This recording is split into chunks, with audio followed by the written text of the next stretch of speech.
राज्याचे उपमुख्यमंत्री नामदार अजितदादा पवार आजकाल रॉबिन हुड सारखं वागायला लागलेले आहेत आणि म्हणूनच कार्यकर्त्यांच्या तक्रारीकडे लक्ष देऊन सत्यता न तपासता वरिष्ठ प्रशासकीय अधिकाऱ्यांना दमबाजी करणं, चुकीच्या गोष्टीला पाठीशी घालणं, प्रशासनावर दबाव आणून चुकीचे निर्णय घ्यायला भाग पडणं, अशा प्रकारची दादागिरी अजितदादांची चालू आहे। 2014 ते 19 या काळामध्ये ज्या पद्धतीनं दादागिरी करून ते अडचणीत आले त्याच रस्त्यानं ते पुन्हा चाललेले आहेत। पण आता आम्ही गप्प बसणार नाही।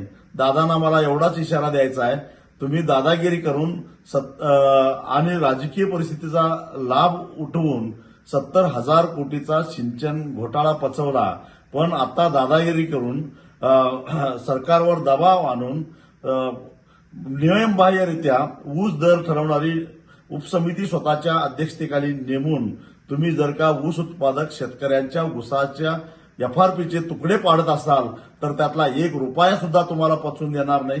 सुप्रीम कोर्टामध्ये जाऊ, रस्त्यावर उतरू, तुम्हाला गुडघे टेकायला लावू, पण पै वसूल केल्याशिवाय सोडणार नाही। दादा लक्षात ठेवा।